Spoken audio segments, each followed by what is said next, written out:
All right, 5 seconds.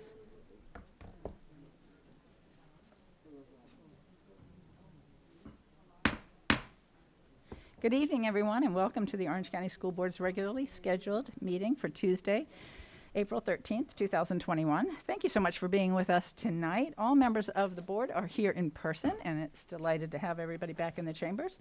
I also want to remind the public that board members will not be engaging in outside electronic or digital communication during our meeting so that we can focus our entire attention on the business at hand. To my fellow board members, district staff members, public, anyone who is using a mic in the chambers, please make sure your microphone is turned on and speak directly and closely into the microphone so that we can pick up your voice clearly, not only for those here in the chambers, but for those who might be joining us now on Orange TV or tuning in later. We will begin our meeting and let everybody just kind of funnel in. Let me give you all just another minute to get in.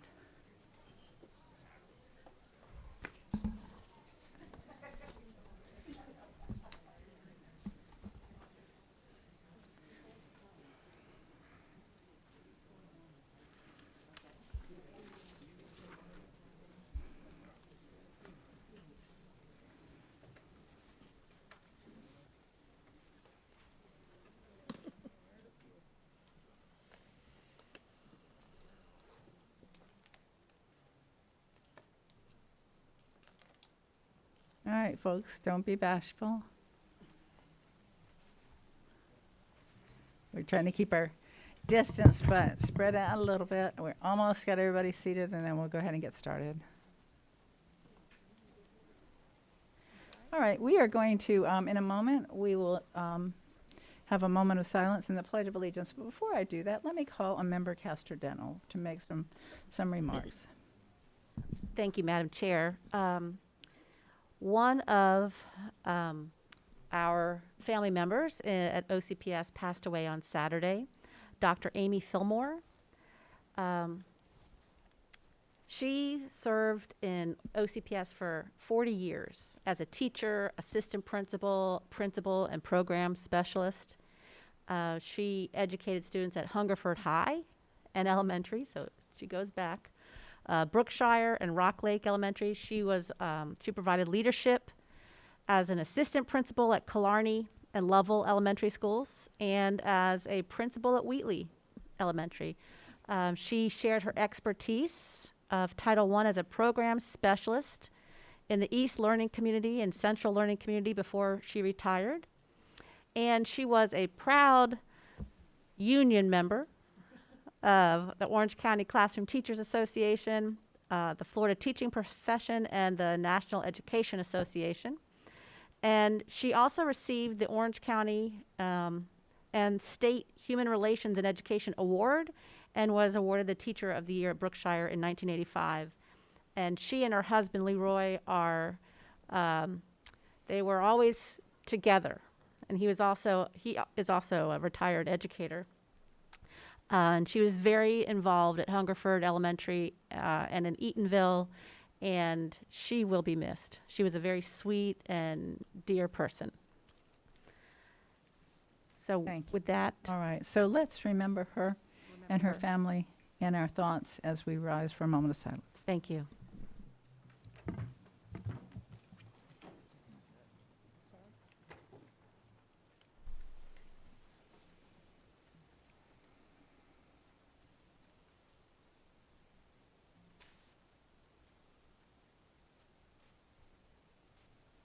And now for the Pledge of Allegiance. I pledge allegiance to the flag of the United States of America and to the republic for which it stands, one nation, under God, indivisible, with liberty and justice for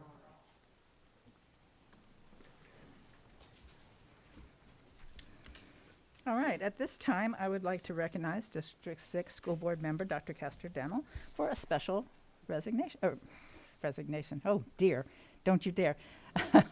Presentation. Yes. Thank you, Madam Chair. I would like to recognize one of our students from District 6 from Edgewater High School, Omari Jones. if he would stand for us. You will see he has a great big belt there to show. He won the USA Boxing's under 19 national championship for the 152-pound weight class.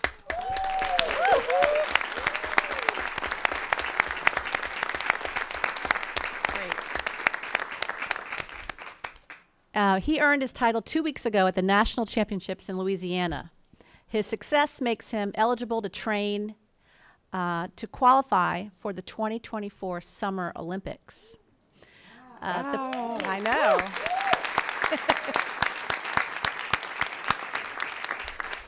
I've got goosebumps. The principal of Edgewater, Dr. Mark Shanoff, had this to say about Omari. He is the perfect person to continued. When you meet Omari, you wouldn't know how ferocious he is in the boxing ring. His humility, service to others, and his reputation for kindness have led others to describe him as the mayor of Edgewater High School. He is happy-go-lucky and admired by his peers and teachers alike. Omari Jones is dual enrolled at Valencia and carries a 3.4 GPA. He's the president of Lambda Gamma and has been active in the organization for 3 years. He also participates in the SGA, the Orlando Magic Youth Foundation, and the JROTC. This young man is a fine example of our work at Orange County Public Schools. We'll take credit for you. Please join me in congratulating again Omari Jones and wishing him well in everything that he pursues.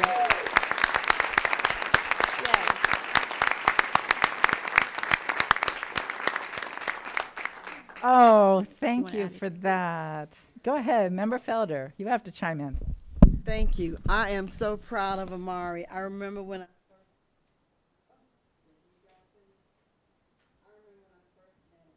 at Edgewater, and he told me that he was a boxer, you know, and I looked at him. I said, "Boxer? What you mean a boxer?" He said, "I am, Miss Felder. I'm going to compete, and I'm do all these wonderful things. And you get a T-shirt from me?" I said, "Okay." And, you know, and I've never seen him upset, but I guess those are the boxers that are the most successful because they know how to hold stuff in and they take it out on the ring. I've never seen him just all flustered and everything. He's always been very, very pleasant. And Omari, I'm so proud of you. I don't know what to do. I am so very, very proud.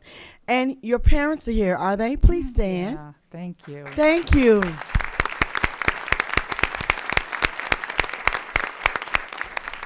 I must say you've done a wonderful job. He is a gentleman extraordinaire.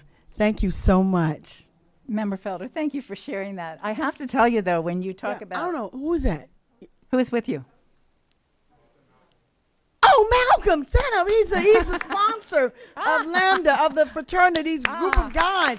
He's our dean at Edgewater. Yes, Malcolm. Yes. He's done a great job with the young gentleman at Edgewater, and we're just so proud of what you're doing. He's very supportive of everything that the young men do, and thank you so much. Thank you. Great things are happening at OCPS. Oh, Great they things. sure are. So, Member Felder, when you talked about how calm he is, it reminded me of Muhammad Ali and a dope. Listen, Exactly. this boy, he is calm, but he is fierce in No, that I ring. know, but you have to be, you have to be Yes. able to take it and hold it and wait until you're ready, right? Yes. And you know what a great skill that is in life. There are so many times when you have to bite your tongue, you just have to wait your moment, and when that moment comes, by golly, you know what to do. So I wish that all of you sitting back there could see what we saw when Omari stood up, because his sense of confidence and pride was just so obvious, and this is just such a joy. Thank you so much, Member Castor-Dental, for sharing this moment with us, and thank you all for delighting us with your presence and letting us share this moment of joy with you. Thank you. And now I also want to ask Member Colbert if you would just brief the board very briefly on yesterday afternoon's exciting event. Absolutely. I think we have a photo to put up there. So last night was a very special night. It was the girls flag football team game between Boone and Edgewater. And the Tampa Bay Bucks Foundation brought the Vince Lombardi Trophy to Boone High School in an effort to celebrate girls in football. They're giving 4 $5,000 scholarships to girls who participate in football and who are going on to four-year university. So they brought the trophy, and you can see all of the girls. It was a really exciting night. And I looked up a couple of trivia items as far as girls in football, and I'd like to share those with you. One is that the very first professional female football player ever, Patricia Pulowski, played for none other than the Orlando Panthers in 1970. So there's a great storied history behind girls in football here in Orlando that made us very proud. And the other interesting tidbit that girls and women all over the world will find interesting is that the Vince Lombardi Trophy is manufactured by Tiffany & Company. So that's why it's so beautiful there. But we were all so proud of our female athletes last night, and so excited that the Tampa Bay Bucks Foundation is celebrating our female athletes and girls in football. And they brought over one other thing for us while we're on the subject, which for me, and I think for the girls, was a lot more exciting than the trophy. And that is the first assistant defensive line coach, female, in the country, and that was Lori Locust, joined us. The way they looked at her, they were so inspired God, by I her, was the too. coach, absolutely. I went It was over a to great her and I night. said, it's such a joy. No, it's an honor. No, it's a, and finally I said, it's just cool. It's just cool. So anyway, we had a great day yesterday, and we are having a wonderful day today, just celebrating you. I cannot wait to see where you go. I cannot wait to see where you go. God bless your parents for the incredible role they've obviously played in your life and bringing up such an incredible young man. All right, we're going to move on. We are also here to, we have some special guests. We have guests from Additions Financial Federal Credit Union. Those of us here on the board and the administration know what huge supporters they have been of Orange County Public Schools. Their representatives are here for a check presentation. We never turn down checks here. Made possible through their school district and school spirit debit cards. Through this program, Addition Financial donates 3 cents to the district every time an OCPS Affinity card is used. Please join me in welcoming the President and CEO, Kevin Miller, to share some of the good news with us again this year. Kevin, welcome and thank you. Thank you for having me. Good afternoon, everybody. On behalf of Addition Financial, I'd like to thank all of you for inviting us here tonight. As a credit union that was founded by teachers, Addition Financial has always been proud to partner with Orange County Public Schools. We launched our debit card program in 2009, creating co-branded debit cards that our members could use to show off their OCPS pride. Through the program, as you said, every donation, every time someone uses the card, we create a donation that goes to OCPS. Based on last year's transactions, Rich, you want to hold up our check? We're going to be donating a total of $62,532.81. That's an increase of more than $5,000 from the previous year. We're pleased to share that since we started this program, separate and apart from all of our other donations, just through the debit card, we've donated more than $616,000 to Orange County Public Schools. Through our partnership, we've remained committed to OCPS students, parents, teachers, and staff. We're also proud to offer our 5 high school OCPS branches. Our classrooms may look a little different these days, but Addition Financial's commitment to education remains at the heart of all we do. Thank you guys for all that you do to support our students and our community. And we just want to, on behalf of all of my team here tonight, just want to say thank you for the partnership. Can the team rise so we can appreciate all of you? Thank you.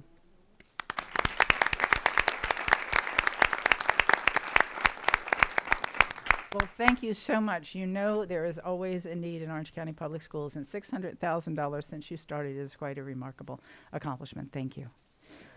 Okay, tonight we also have with us Carol Cook. Carol is the chair of the Board Development Committee of the Florida School Board Association. She also happens to be a school board member herself, and she has brought special news for the board.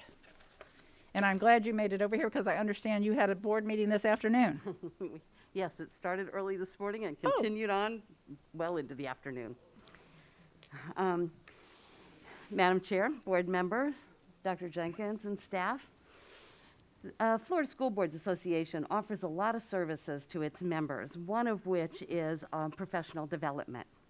They do a lot for individual boards to be able to grow as school board members, but we also have a program called Master Board Training that helps superintendents and school boards to become a strong leadership team, and in your case, an even stronger leadership team. So I am here tonight to congratulate you on setting the example for professional development for all of your staff, and also to continue your professional development. In education, often we say we're lifelong learners. Well, you set that example by going through the Master Board Training. It's been about 1.5 years that you worked with us for several different sessions. And tonight, I have a plaque for you that says, the Florida School Boards Association recognizes Orange County as a Master Board. And each one of your names is listed on here. So we're here to present this to you, congratulate you, and thank you for going through the professional development that will ultimately impact the students in your district. We're very proud of you, and we really appreciate the time and effort you put into it. So congratulations. Thank you.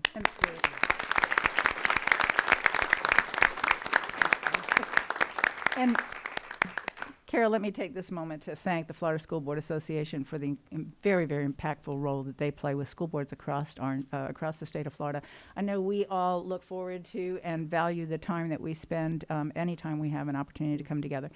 It's the learning opportunities you provide, the professional development, but it's also the networking, being able to build relationships with other school board members, knowing that somebody's probably doing something better than we are in some arena, and we probably have an advantage in others, and being able to share that is very helpful. Exactly. You've given so much of your time with having already so much on your plate, and we're very grateful for the time you spent with us. Thank you. Thank you. And we hope to be face-to-face in June for Yes. our spring conference. So That's hope to the see you all plan. there. Okay. Thank you. Super. Okay, next, we are celebrating a proclamation that is something that I know is very near and dear to the board, certainly near and dear to me, and we have a gentleman here we're going to call on in just a minute. But let me read first the proclamation. For those of you who might not be familiar with Denim Day, we are proclaiming, I heard some giggling, Denim Day, yeah. Who knew that this is going to be such a serious subject? Did you not wear denim? I did. Okay. Yes, we all have denim of some form up here in a minute, but here's why, and it's quite serious, actually. Whereas the month of April is National Sexual Assault Awareness Month, which calls attention to widespread sexual harassment and violence that harms our community, and whereas every 73 seconds, someone in America is sexually assaulted, more than 1 in 3 women and nearly 1 in 4 men have experienced sexual violence involving physical contact during their lives. Whereas in the United States, 1 in 4 girls and 1 in 13 boys experience sexual abuse in childhood. Whereas Denim Day was started in 1999 as a grassroots protest against an Italian Supreme Court decision in which a sexual assault conviction was overturned in court because the court said the victim was wearing tight jeans and implied consent at the time of her attack. Now, whereas a worldwide movement, Denim Day, encourages everyone to stand in solidarity with survivors of sexual violence and to speak up when hearing comments that blame victims or make light of sexual harassment and violence. And whereas together we can change how we think and talk about sexual violence, and we can create a culture of respect, equality, and safety for everyone. And whereas with proper education and comprehensive prevention projects about sexual violence, including sexual trafficking, sexual violence, and its traumatizing effects are preventable. And whereas Orange County Public Schools strongly supports the Victim Service Center of Central Florida and its efforts to heal victims, educate and train the community, and recognize and stop sexual violence before it happens. Now therefore be it resolved that the School Board of Orange County does hereby proclaim Wednesday, April 28th, as Denim Day in Orange County Public Schools, and urges all employees and students to wear jeans on this day to help spread awareness about the physical and emotional trauma that accompanies sexual assault and violence, and to show our support for survivors in our community. Done and ordered this day here in Orange County, Florida. And let me now call on a dear friend of mine, Executive Director of the Victim Service Center, who has been leading this initiative here throughout Central Florida, Louis Damiani. Welcome, Mr. Damiani. Good afternoon. Thank you for having me, Madam Chair, members of the board, Dr. Jenkins. Yeah, you know, I'm Executive Director at the Victim Service Center, and I do want to share a little bit about our agency. We're here for victims of violent crime, sexual assault, and other types of traumatic circumstances. We operate a 24/7 helpline that's staffed by master's level counselors. We also, and that number can be reached at 407-500-HEAL, and we provide in-person crisis intervention services, online support, and teletherapy. We are the only rape crisis center that serves the Central Florida community. And despite the pandemic this past year, we provided 333 crisis response, forensic exams. We answered 1,524 helpline calls, conducted 2,600 therapy sessions, and helped over 5,200 clients here in our community. And best of all of those services were provided at no cost to our clients. I'm honored to be with you this evening and to work in partnership to help create awareness about the important work that we do and to encourage people to join in on Denim Day on the 28th. We do this each year, as you said, to spread awareness about the physical and emotional trauma that accompanies sexual assault and to also show support for survivors here in our community. Participation in Denim Day is absolutely free, and every year we get more and more and more participants. I think this is the third or fourth year consecutively that we've had your support. Orange County, Seminole County, Osceola County, City of Orlando, probably 60 other businesses already signed on, and the number grows every day and every year. It's super, super, super easy to participate and take part in Denim Day. First of all, you wear denim on the 28th. And secondly, snap a picture, or a video, and then tag us, put it on your social media, and tag us at VSC Florida with the hashtag Denim Day. And then, most importantly, share why it is that you're doing this and start a conversation. The simple act of wearing denim and speaking out can change how people think and talk about sexual assault and sexual harassment. We have tons of tools. We have a page on our website that's strictly dedicated to Denim Day. It's super easy. You can go there, actually, during the pandemic, you can go there right now. You can download a background that you can put up on your Zoom. So it's a great way when you're having a meeting for everybody to go, what in the world is that behind you? I think we got about 4 or 5 different versions of that. Next week, we will have some additional downloads that you can just paste directly into your Instagram, Facebook, however, whatever social media you use. We have a 90-second video that we custom produced that you all showed here, I want to say last year or the year before. And it is the simplest, clearest explanation of what Denim Day is and why people should support it. You can copy that link and send people straight to our website. They can watch it.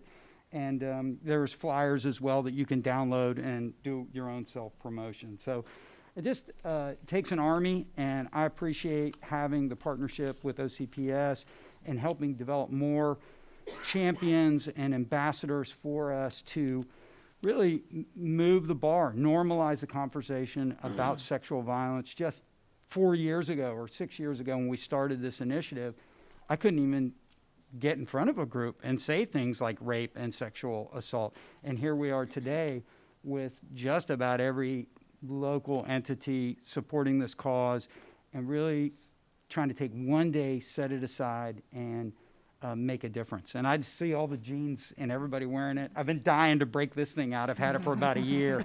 So thank you for having me, and thanks for all you do. Yeah, and you got jeans. I know, it's awesome. And it's a great excuse to wear jeans. There you go. Thank you so much. And I welcome any questions you might have. Thank you, Mr. Damiani. Member, Vice Chair Cool. I want to thank Mr. Damiani and his organization for all the work you do in the community. Right now, working in healthcare, in addition to my school board work, I know how vital your services are. And just as we're seeing, you know, healthcare issues that have not been dormant, but been hidden for the last year, we are seeing the same, not only in domestic violence, but in sexual assault and other things kind of start to come out. So thank you for your work.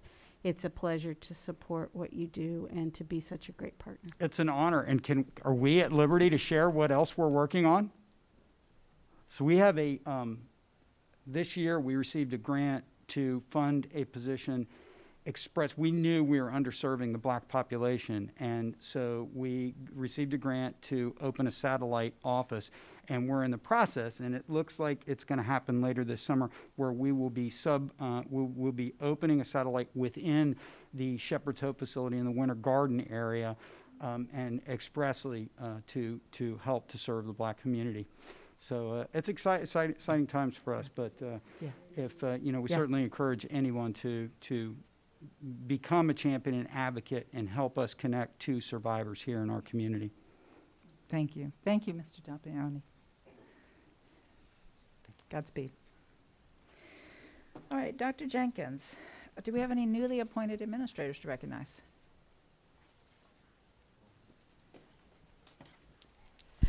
Madam Chair, actually, I would love to recognize, we don't have any school-based administrators, but from time to time we make an exception when it is at my cabinet level. So I would love for all of you to recognize Doreen Concolino, who will be our interim CFO at the departure of Mr. Kelly in May. Doreen, stand up so everyone can see you.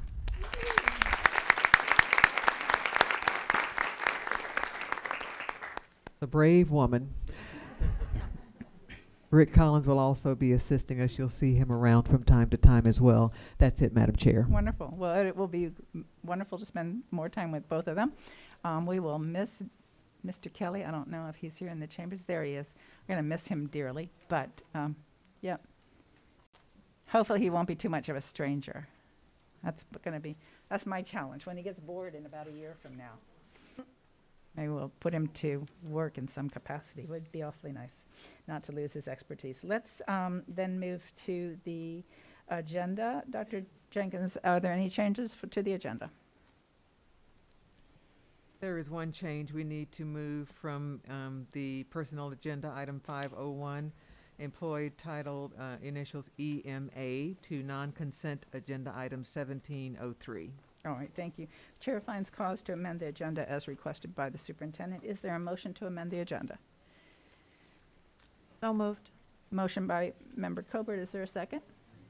Second by Member Byrd. All in favor, please say aye. Opposed? Aye. Opposed? Motion carries unanimously.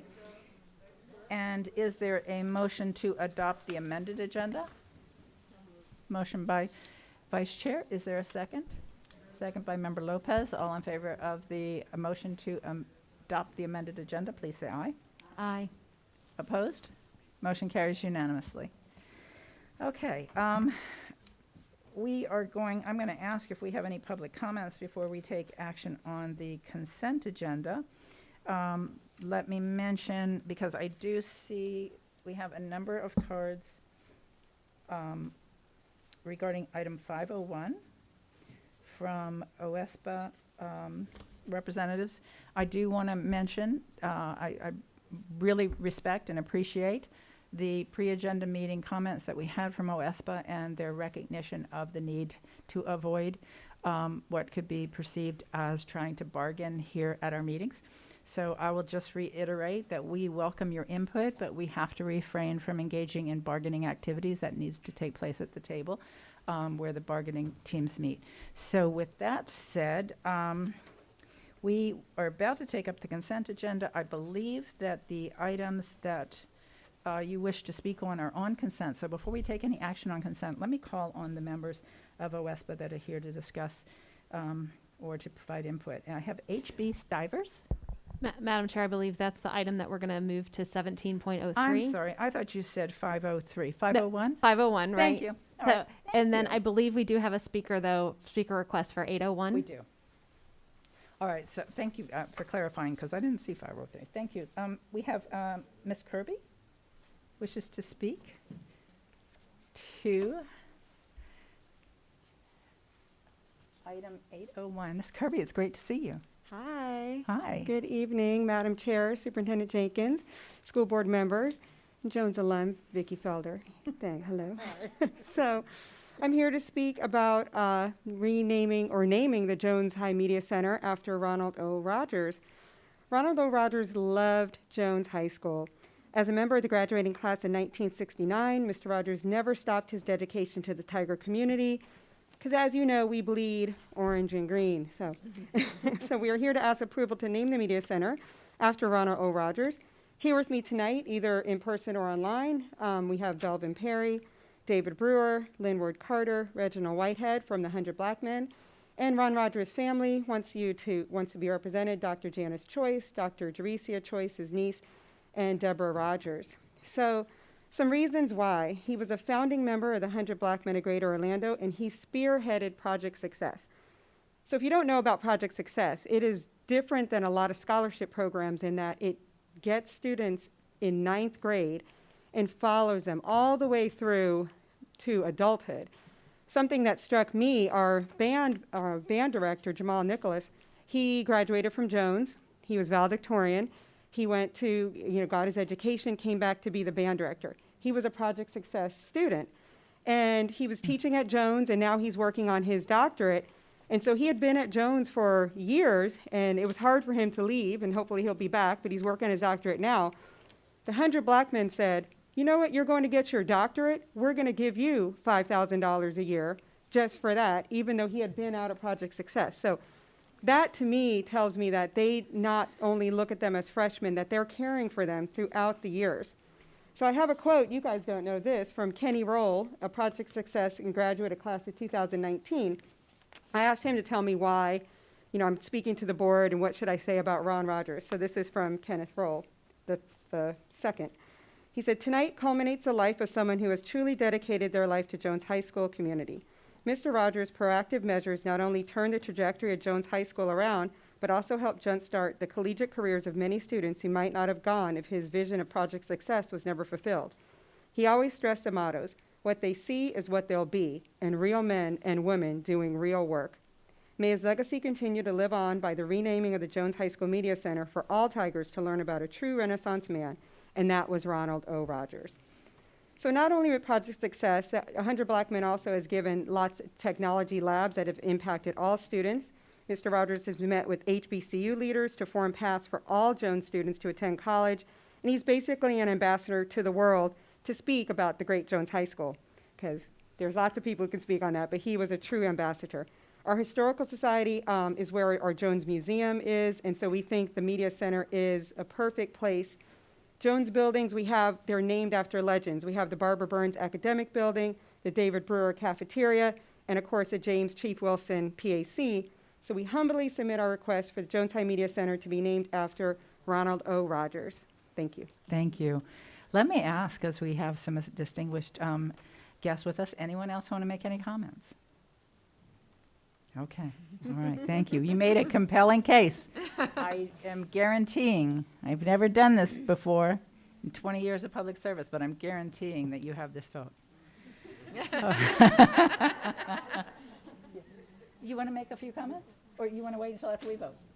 You want to, go ahead, by all means. Member Felder, you're recognized. Thank you so much. We are so happy and so proud of Ron Rogers and what we're doing at the historical Jones High School, my alma mater. Ron was a graduate of Jones High School in 1969. He was a founding member of 100 Black Men of Greater Orlando. 100 Black Men of Greater Orlando has given over $1.5 million in scholarship money to Jones High School graduates. With the financial support and mentoring of 100 Black Men of Greater Orlando, over 50 Jones High School graduates have received college degrees. United States diplomat Calvin Hayes was one of the many outstanding community leaders that was mentored by Ron Rogers and 100 Black Men of Greater Orlando. And I had the opportunity to attend a national convention they had in Atlanta, and then when they also did one in Orlando. And what I like about 100 Black Men, they seem sort of indiscreet, but they're very powerful. It's like an underlining caterpillar just coming in. And when you know anything, the butterfly has erupted, not just one, but several. And I'm so grateful for the work of 100 Black Men and Ron Rogers and what they continue to do. And I'm so glad they chose my school, my alma mater, to work with. So thank you so much, board members, for this opportunity. And I miss Ron, as many of us do. I miss him. And I'm so grateful for the opportunity to honor him. Thank you so much. Thank you, Member Felder. I'm so glad they chose Jones, too, so that we could hear from you today. And I mean that. And we do. Those of us who have had the privilege and the joy of knowing Ron, and I think that's probably most of us, know that he touches your heart when you just have a moment even to spend with him. And to know the work of that he led. I actually did not know the full history. I just knew him as an incredibly impactful, compassionate person who was committed to making sure his life mattered. And that is a great legend. So we are so excited about this vote. Let me go ahead and ask for a motion. No, Dr. Jenkins. There should be a drum roll rolling out here. Go ahead, Dr. Jenkins. I should apologize. I was distracted over another agenda item. I want to recognize a former principal, Ron Rogers' sister. I know she doesn't want me to, but I'd like for Oh, Dr. Janice please. Choice to stand up so we can recognize her. Oh my gosh. Oh, I am so glad you pointed that out. Thank you and welcome. We're so glad you're here with us tonight. All right. Who would like to offer that motion, Member Felder? For the consent agenda. Yes, I move that we accept the motion to name the media center after Ron Rogers at Jones High School. And we have a second from Member Casterdental. All in favor of the motion? Aye. Aye. Opposed? Motion carries unanimously. Now, can I have a motion to approve the rest of the consent agenda? If I may. Yes. I believe two of the cards that you have, they want to speak to the terminations that are on Oh, item those are really for 5.01. terminations. Resignations, I'm sorry, resignations. Okay. And so I believe it's Mr. Pollard and the other one that I gave you that I can't remember, I think it was Bartel. But these are on 501. Yes, those they're two on are on. They're but on 501. They clarified with us that they are on 501 on the resignations. Okay, so that is or is not being pulled by the superintendent. I don't believe you've voted on the consent agenda yet. Right. So that they can speak to those two. I do not believe you're pulling it. The resignations. Okay. That's why I was trying to let them speak a few Right. minutes ago. So we'll go back to letting them speak? Those, right, there's Okay, thank one you. that's about the termination Yes. that we've pulled, but Yes. these are the other two we thought they're the same, but they're not. We've received clarification, the other two about the resignations.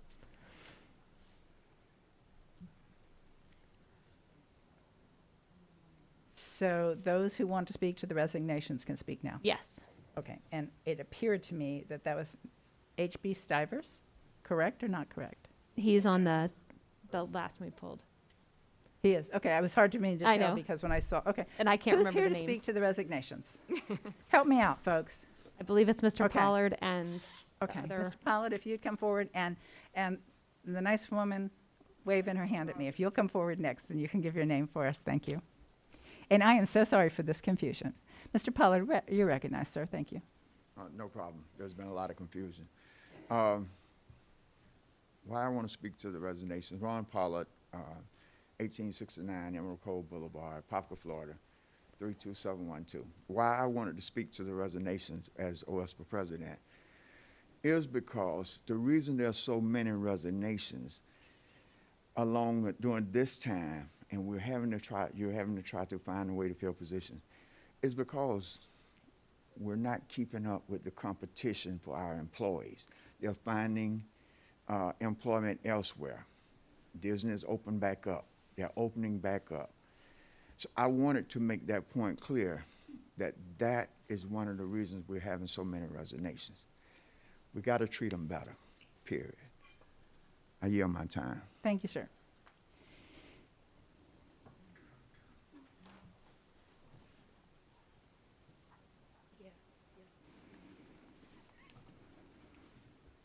welcome. If you can give your name and address for the record. Thank My you. name is Robin Bolden, and my address is 1941 Nicole Circle. I'm here to speak about resignations because there are multiple, and there are so many resignations for support staff.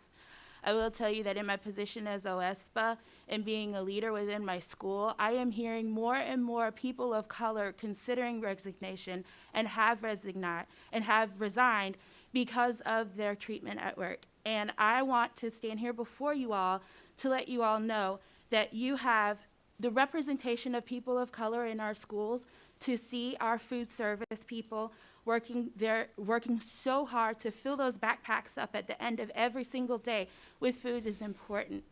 And to see the paraprofessionals in the classroom who are able to communicate, to culturally be able to speak to other students because of their culture. It's so important to continue to have our people of color within OCPS be recognized. Now, they're thinking of resigning because of the fact that they want to be heard and they want to be seen. And during this time of the pandemic, they have come to work. They have shown up every single day. They are not only the backbone, but we're driving the bus. We're cleaning the bottoms. We're wiping the snotty noses. Myself, as a program assistant behavior tech, I am in those classrooms when our students who are maskless, who are mask exempt, have behaviors and we have to physically restrain them. And that puts myself and my team at risk. So what I want to say to you all today is that recognize the people of color that work for OCPS, that are considering resigning, and that the large number of us that have, a large number of them that have resigned. Let's look at the people of color in OCPS and realize their value, because we feel like, someone said, Robin, I feel like a second-class citizen. And someone else said, I don't feel like a citizen. I feel like I come to work. This is my passion. Believe it or not, but a custodian may have a calling on his life. A food service person, that might be their calling on their life. A paraprofessional, lifelong paraprofessionals, that's a calling on their life. And they want to be represented and they want to be seen. So that's why I'm asking you all to please consider all the people of color in the support staff family, that we work hard, that we're there. It's more than just a job for us. We eat, sleep, and breathe students in any way that we can. So I want to say thank you for having us here today. Please consider this. I yield my time. Thank you, Ms. Bolden. Do we have anybody else that wants to speak that's here? Okay.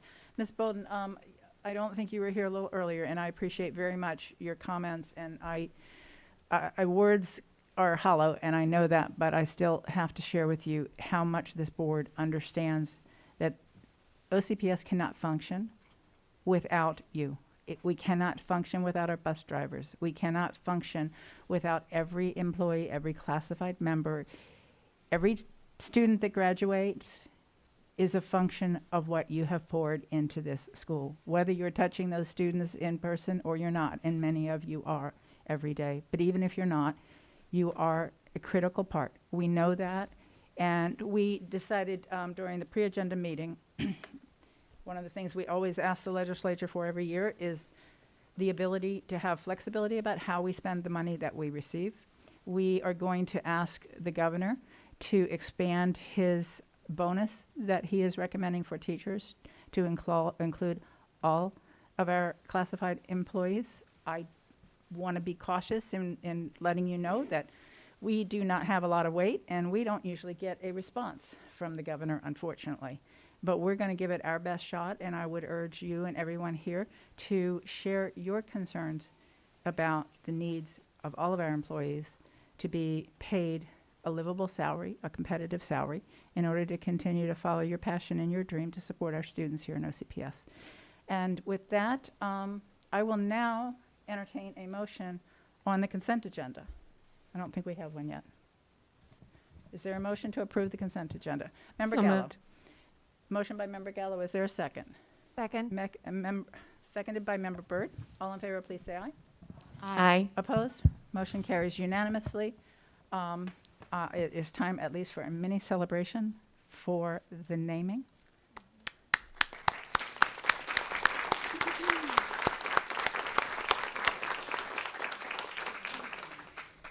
Okay, we're going to move on to item on our non-consent agenda, item 1701, and I'm going to recess the regular meeting of the Orange County School Board and call to order the meeting of the Orange County School Board Leasing Corporation.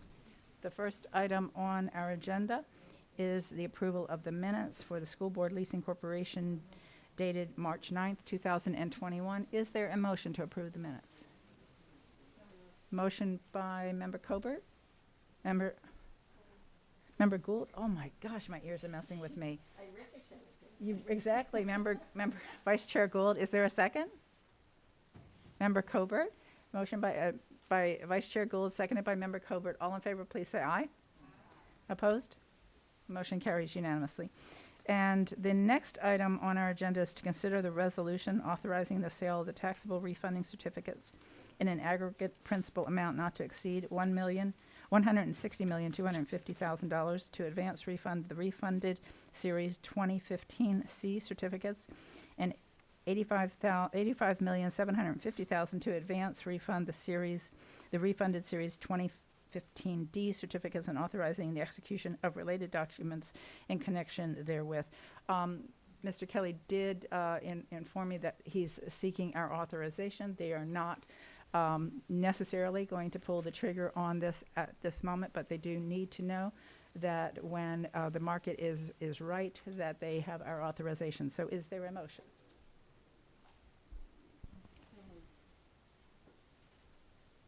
That was, golly days. Okay, Vice Chair Gould, motion. Seconded by Member Colbert. All in favor, please say aye. Aye. Opposed? Motion carries unanimously.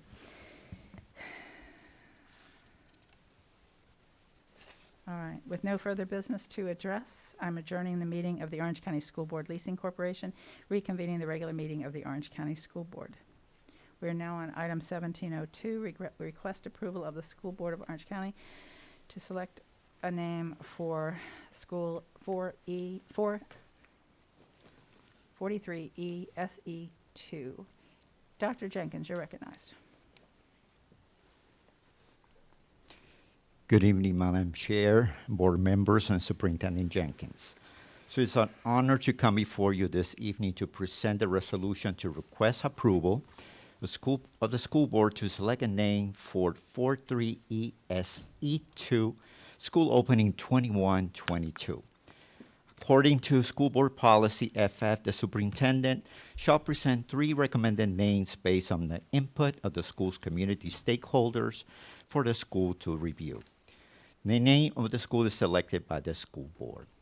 In the case of 43ESE2, the following process was used to select names for submission to the board. From February 5th, 2021 until March 4, 2021, name recommendations were submitted through a Google survey from students and families zoned to attend. A second survey was sent and closed March 30th, 2021. Based on those responses, 3 names emerged as most suggested. The names in alphabetical order are as follows. Village Park Elementary. This name represents a combination of subdivisions zoned to the school. Village Walk Elementary. This name represents one of the subdivisions zoned to the school. And Watermark Elementary. This name represents one of the subdivisions zoned to the school. Thank you for your attention, Superintendent Jenkins. Thank you. Member Lopez, you're recognized. I have a question to Dr. Bond. First of all, I want to acknowledge the principal of the new school. He's here, Dr. Vasquez is here. She's so engaged. I'm so proud of you, so engaged in the community with all the local businesses. Just taking picture. I'm following her. I'm her #1 fan. So taking picture with the majority of the new staff members. So thank you so much for what you're doing. She came from the other district. I'm sorry, Linda. But she's still in our district, Orange County Public School. Thank you so much for all you do. I have a question in the votes, the percentage on the majority of the votes. Sure. The most preferred name was Village Park Elementary, and that was 43.5%. That's 273. Oh, that's nice. And the total of people participating in the survey? The total was 627 responses that were received. Perfect. But Thank you. the most preferred one was Village Park Elementary. Okay, thank you. Can I make a motion? Absolutely. So I would like to make a motion for 43E SE2 to name the school Village Park Elementary School. Motion That's by gonna be Member my Lopez. Is there a second? I'll second that. Second, Member Cobert. All in favor, please say aye. Aye. Aye. Opposed? Motion carries unanimously. Okay. Thank you, Mr. Thank Bell. Like the- Yeah, you do. You all look so awesome out there. Mhm. Yeah, I love thank the you for color. being here for this. All right, Dr. Jenkins, you're recognized for informational items.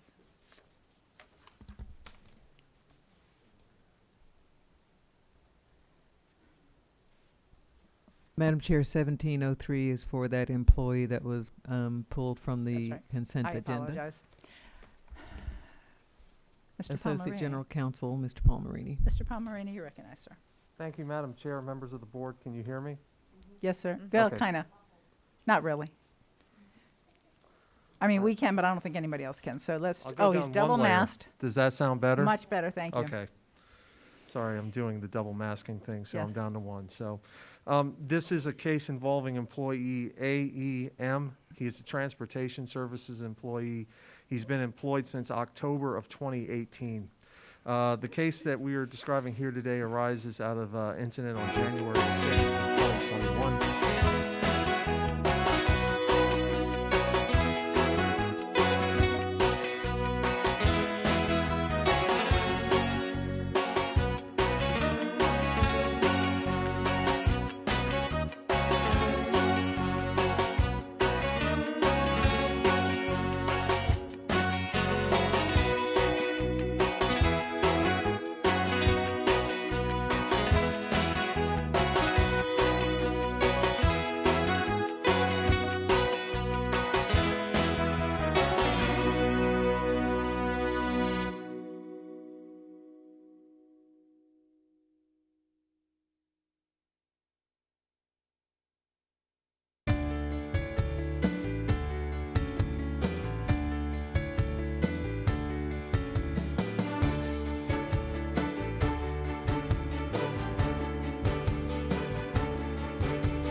it is, in our belief, premature to make that decision, but every district needs to do what they believe is right for their community. On Friday, the same day that the executive order came out that gave us quite a bit of relief around school grades and retention and promotion and graduation, we were all on the conference call, and I was the one that posed the question, will we get an answer about next year offering our innovative plans? In Orange County, that is called Launch Ed. And the answer from the chancellor to all of those on the call was, it is under discussion, it is under review, we do not have an answer for you at this time. And so it is April. I know folks may be feeling a bit anxious about it. It is our preference to wait at least a little bit longer to see if the state has some provision for continuance of that offering. If they do not, we will certainly make our parents and families and the board aware of that, but I prefer to wait for the Department of Education's decision. He said it's under discussion, under review.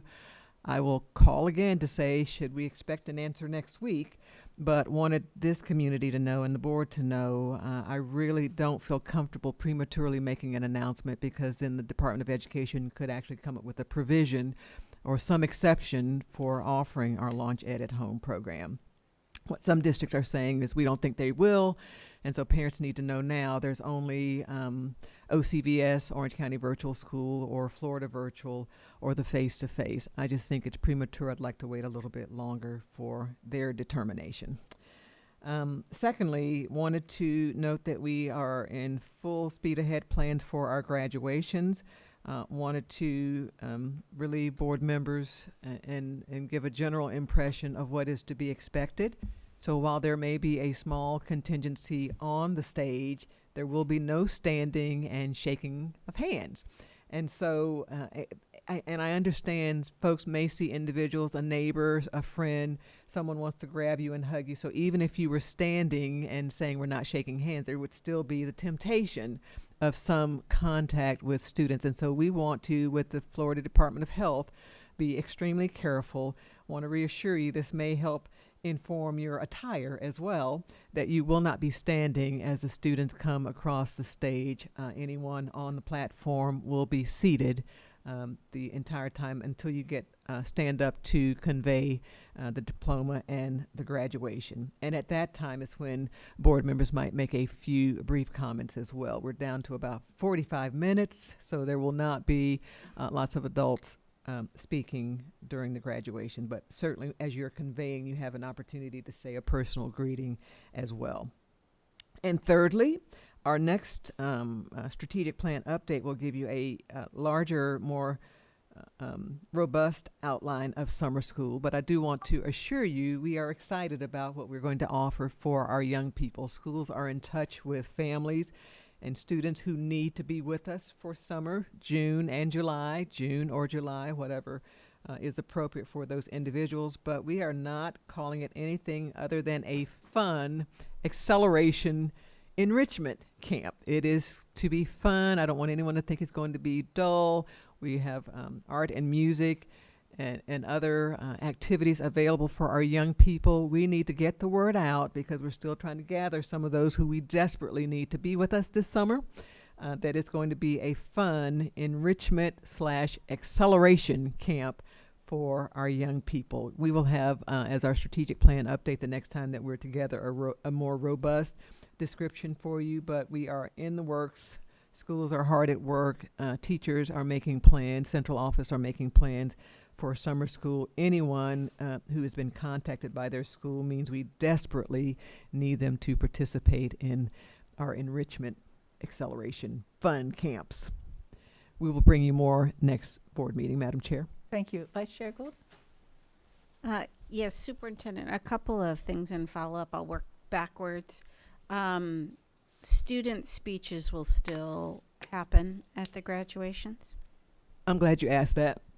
Speeches will be done. They are being pre-recorded so they can make the speech without the mask and be comfortable giving their graduation speeches. Those will still be in place. We condense everything else, but the student speaking parts are still in place.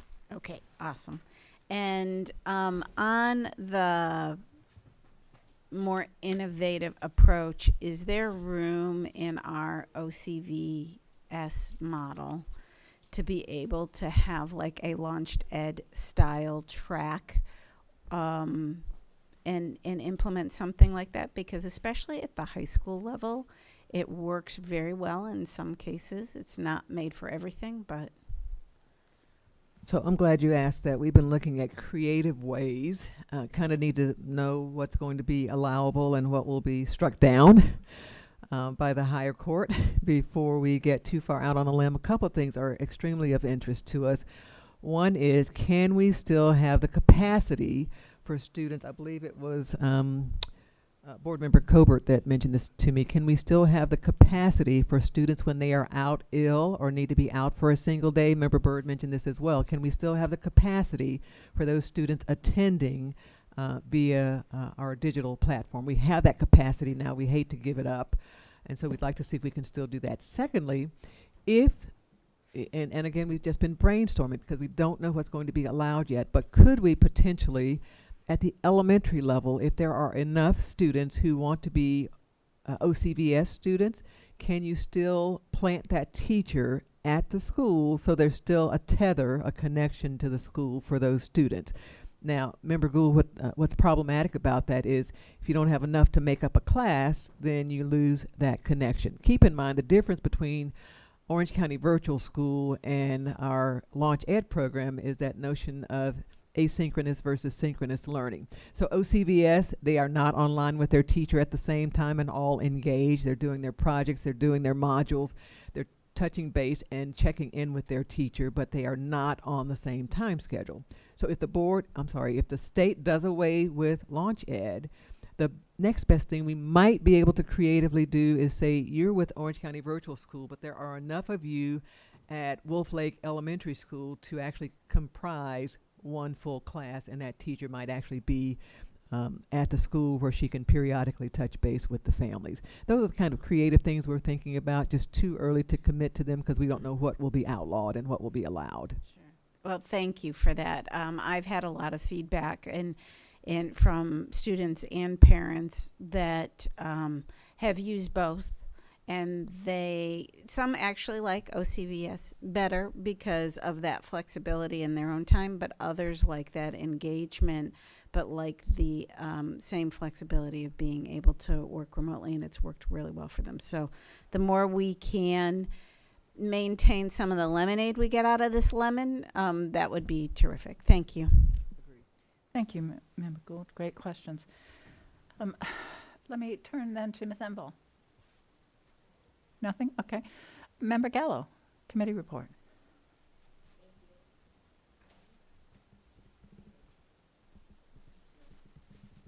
It's because I don't have it on.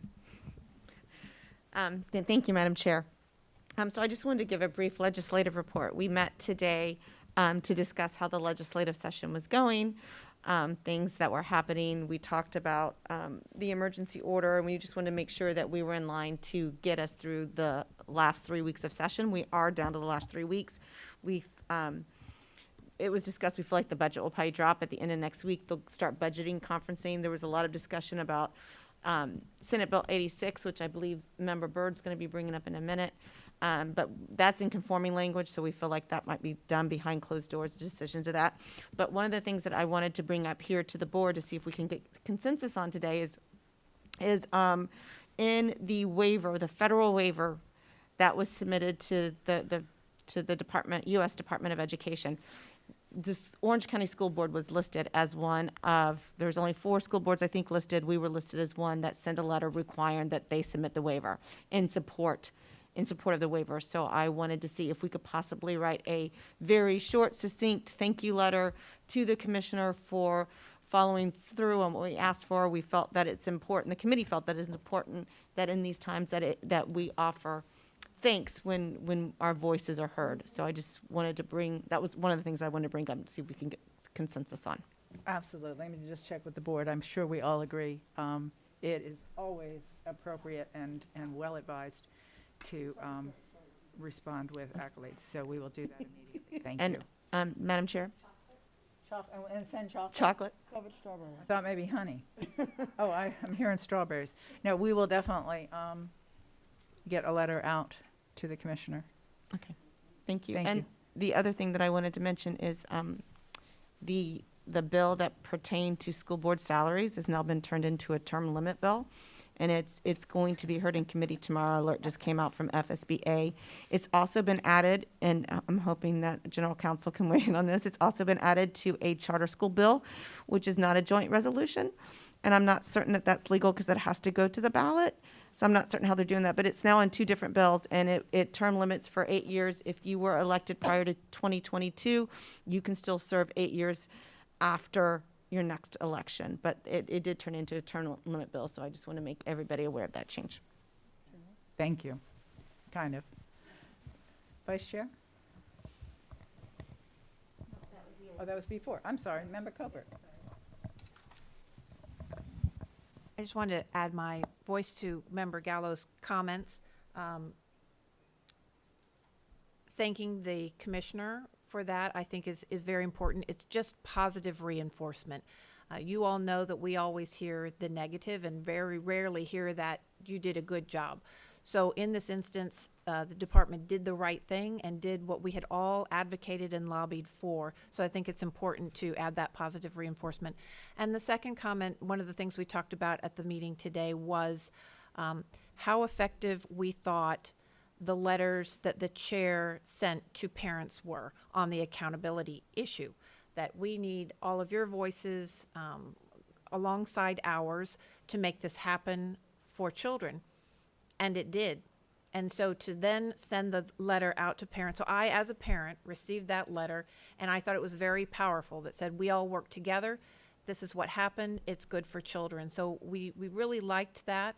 We understand that you can't do that too much because it does become white noise. However, it was very, very effective, and it's exactly what we talked about in our communications meetings, and that we really liked the strategy, and we thought it was very effective. So thank you for that. Well, thank you. Thank you for that vote of confidence. But the efforts of the Communications Committee under the leadership of the chair, I think, is very helpful to us in just trying to thinking of making sure we know when we need to use our voice and how to use our voice. So, well, that will be good for us to continue those meetings more often. That has been really, really helpful. So is the work of the Legislative Committee. Very good. All right, super. Anything else for the good of the order? Yes, Dr. Castrodeno. Thank you, Madam Chair. I have two issues. One is that came up when I was talking with Sarah Kopesky about the Code of Conduct. And within that Code of Conduct is the FERPA directory information. And I'm not able to recommend any changes to that because it's in our policies. So I would like to see if we can add that. It's policy JRA. If we can add that to our list so that we can look at the information that we share about our students, some of that private information, and see if we could discuss that. Ms. Embo? We can certainly do that. FERPA actually defines directory information as information contained in education records of a student that would generally not be considered harmful or an invasion of privacy if it's disclosed. However, school boards across the state and across the nation have set their own version of what is considered directory information. So although FERPA has a very broad listing, the school board can limit that if it so desires. And so we can go ahead and bring forth some proposed revisions to policy JRA if that's what the board wants us to do, with limiting some of those disclosures. We are still limited by what FERPA requires with respect to letting parents know what is directory information and when they can opt out of disclosing that. But I think it's super important to protect the personally identifiable information of our students, and we do that's something we hold high in regard. Very good. Anything else? Yes, thank you. I was wondering if there is any interest in having vaccination clinics at our high schools, or if that has been talked or Go ahead. Dr. Jenkins? Thank you, Madam Chair. Member Castrodale, members of the board, we have been in discussion with the Florida Department of Health, and we are very hopeful, but we've not gotten any answer yet. Dr. Pino has been lobbying fiercely to have that provision in our schools. We will keep you posted. Great, thank you. That's it. All right, thank you. Member Byrd? Thank you, Chair. I want to, well, first I want to reiterate what Member Colbert said about your letters to parents. I, too, received those letters, and I felt the same way. It was so powerful. And I think what it does is kind of what we talked about in the communication meeting. It lets them know that we are on their side and we are partners and we are trying to work together. And I think that's a place where we have sometimes lacked. So I loved that those letters came out. On that same note, I am still, as Member Gallo said, I'm still really concerned about the Bright Futures bill, even though it's kind of, it seems like it's definitely been watered down, which is great.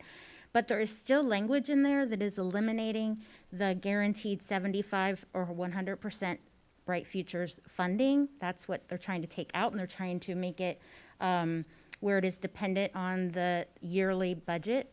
So basically what that means is these kids will not know what money they're getting every year for college, which makes financial planning for families, and especially for our families that really depend on this money for their kids to go to college, makes it very difficult. So while in talking in legislative committee, it seems like, it may not go anywhere. I think that I would still like for us to, or I'd like to propose that maybe we make a statement. I know some other school boards in the state have made firm statements that we don't agree with this bill, or that we, don't want to see, we want to see our legislature stand up against this bill, that kind of thing. That's one thing. But then on the same note, I would also really like to see us, as we did with your first letter, get the community involved in helping us to lobby for certain things that are happening right now in the legislature. And I'm wondering how we can do that. And I know we only have 3 weeks left and they're making their decisions. So, and some of these are big deals, and this is when people need to be calling and making those phone calls. So I know at one point we talked about maybe having a place on the web page where maybe we could say this is what the school board is working on, and then could we list these are the bills that we are worried about, or these are the bills that we are concerned with, and talk about, freedom to use our federal dollars the way we want to, the things we've already talked about tonight, the bonuses to include our classified employees, the voucher bill that we're all really concerned about, and the Bright Futures bill. These are what you need to be writing about, and these are the people you can write to. Is that maybe something we could look at doing as well? So it was kind of two separate things, but thank you.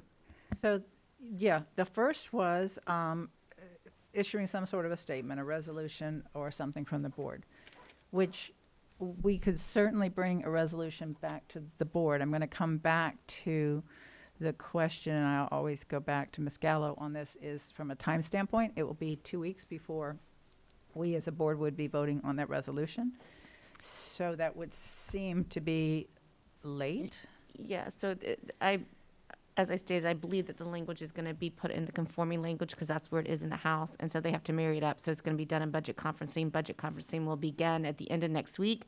So it won't be voted on. If we came to our next board meeting, we could vote on it, immediately issue it, and it would give us a few days to at least have our voices heard and maybe get members to call before the budget drops and is approved. But at that point, the budget probably will have already gone through the budget conferencing process. But it would not hurt us even if we missed the boat because this is just the beginning. This is going to be a multi-year. It's going to be back again next year. So it wouldn't hurt for us to have something on the records this year that we could take into the next legislative cycle so that our community is aware of our position on Bright Futures and the importance to our families. I definitely think that the issue of predictability is very important. The language about students who have already gotten credits while they were in high school not getting the value of those credits in college, I honestly don't feel that we would have very strong footing in making the argument that that's not reasonable.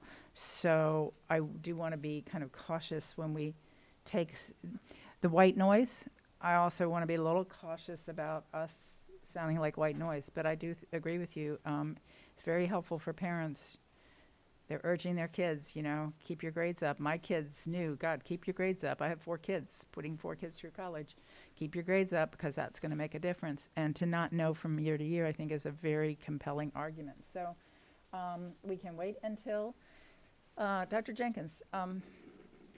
Mr. Howitt's going to help me with these letters, right? We can wait until we can wait 2 weeks, or we can issue a letter with what the key points we agree to here, and that's a little precarious. Member Gallo? Just a quick suggestion that we discussed in the legislative committee.